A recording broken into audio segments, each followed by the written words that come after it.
स्वागत है आप सभी का आपके अपने चैनल अस्तु मां सद्गम्य में। आज हम गरुड़ पुराण का 11वां अध्याय करेंगे। गरुड़ जी बोले, हे केशव, आप दशगात्र विधि के संबंध में बताइए, इसके करने से कौन सा पुण्य प्राप्त होता है और पुत्र के अभाव में इसको किसे करना चाहिए। श्री भगवान बोले, हे ताक्षर्य, अब मैं दशगात्र विधि को तुमसे कहता हूँ, जिसको धारण करने से सत्पुत्र पितृ ऋण से मुक्त हो जाता है। पुत्र पिता के मरने पर शोक का परित्याग करके धैर्य धारण कर सात्विक भाव से समन्वित होकर पिता का पिंडदान आदि कर्म करे। उसे अश्रुपात नहीं करना चाहिए, क्योंकि बांधवों के द्वारा किए गए अश्रुपात और श्लेषमपात को विवश होकर पिता रूपी प्रेत पान करता है। इसलिए इस समय निरर्थक शोक करके रोना नहीं चाहिए। यदि मनुष्य हजारों वर्ष रात दिन शोक करता रहे तो भी प्राणी कहीं भी दिखाई नहीं पड़ सकता। जिसकी उत्पत्ति हुई है उसकी मृत्यु निश्चित है, और जिसकी मृत्यु हुई है उसका जन्म भी निश्चित है। इसलिए बुद्धिमान को इस अवश्यम भावी जन्म मृत्यु के विषय में शोक नहीं करना चाहिए। ऐसी कोई दैवी अथवा मानवीय उपाय नहीं है जिसके द्वारा मृत्यु को प्राप्त हुआ व्यक्ति पुनः यहाँ वापस आ सके। अवश्यम भावी भावों का प्रतिकार यदि संभव होता तो नल, राम और युधिष्ठिर महाराज आदि दुख न प्राप्त करते। इस जगत में सदा के लिए किसी भी व्यक्ति के साथ रहना संभव नहीं है। जब अपने शरीर के साथ भी जीवात्मा का सार्वकालिक संबंध संभव नहीं है तो फिर अन्य जनों के आत्यांतिक सहवास की तो बात ही क्या। जिस प्रकार कोई पथिक छाया का आश्रय लेकर विश्राम करता है और विश्राम करके पुनः चला जाता है, उसी प्रकार प्राणी का संसार में परस्पर मिलन होता है। पुनः प्रारब्ध कर्मों को भोग कर वह अपने गंतव्य को चला जाता है। प्रातः काल जो भोज्य पदार्थ बनाया जाता है वह सायकाल नष्ट हो जाता है। ऐसे नष्ट होने वाले अन्न के रस से पुष्ट होने वाले शरीर की नित्यता की कथा ही क्या। पितृमरण से होने वाले दुख के लिए वह पूर्वोक्त विचार औषध स्वरूप है। अतः इसका सम्यक चिंतन करके अज्ञान से होने वाले शोक का परित्याग करके पुत्र को अपने पिता की क्रिया करनी चाहिए। पुत्र के अभाव में पत्नी को और पत्नी के अभाव में सहोदर भाई को तथा सहोदर भाई के अभाव में ब्राह्मण की क्रिया उसके शिष्य को अथवा किसी सपिंडी व्यक्ति को करनी चाहिए। हे गरुड़, पुत्रहीन व्यक्ति के मरने पर उसके बड़े अथवा छोटे भाई के पुत्रों या पौत्रों के द्वारा दशगात्र आदि कार्य कराने चाहिए। एक पिता से उत्पन्न होने वाले भाइयों में यदि एक भी पुत्रवान हो तो उसी पुत्र से सभी भाई पुत्रवान हो जाते हैं, ऐसा मनु जी ने कहा है। यदि एक पुरुष की बहुत सी पत्नियों में कोई एक पुत्रवती हो जाए तो उस एक ही पुत्र से वे सभी पुत्रवती हो जाती हैं। सभी भाई पुत्रहीन हो तो उनका मित्र पिंडदान करे, अथवा सभी के अभाव में पुरोहित को ही क्रिया करनी चाहिए। क्रिया का लोप नहीं करना चाहिए।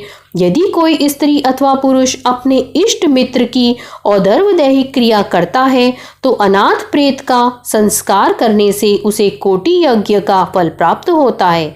हे खग, पिता का दशगात्र आदि कर्म पुत्र को करना चाहिए, किंतु यदि ज्येष्ठ पुत्र की मृत्यु हो जाए तो अति स्नेह होने पर भी पिता उसकी दशगात्र आदि क्रिया न करे। बहुत से पुत्रों के रहने पर भी दशगात्र, सपिंडन तथा अन्य षोडश श्राद्ध एक ही पुत्र को करना चाहिए। पैतृक संपत्ति का बंटवारा हो जाने पर भी दशगात्र, सपिंडन और षोडश श्राद्ध एक को ही करना चाहिए, किंतु सांवत्सरिक आदि श्राद्धों को विभक्त पुत्र पृथक पृथक करे। इसलिए ज्येष्ठ पुत्र को एक समय भोजन, भूमि पर शयन तथा ब्रह्मचर्य धारण करके पवित्र होकर भक्ति भाव से दशगात्र और श्राद्ध विधान करने चाहिए। पृथ्वी की 7 बार परिक्रमा करने से जो फल प्राप्त होता है वही फल माता पिता की क्रिया करके पुत्र प्राप्त करता है। दशगात्र से लेकर वार्षिक श्राद्ध पर्यंत पिता की श्राद्ध क्रिया करने वाला पुत्र गया श्राद्ध का फल प्राप्त करता है।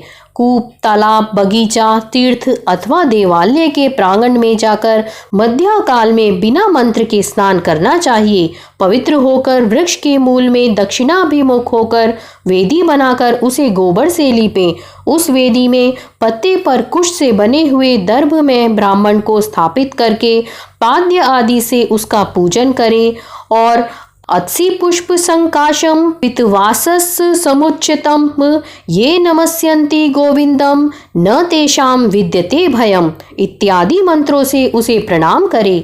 इसके पश्चात उसके आगे पिंड प्रदान करने के लिए कुश का आसन रखकर उसके ऊपर नाम गोत्र का उच्चारण करते हुए पके हुए चावल अथवा जौ की पिट्ठी से बने हुए पिंड को प्रदान करना चाहिए।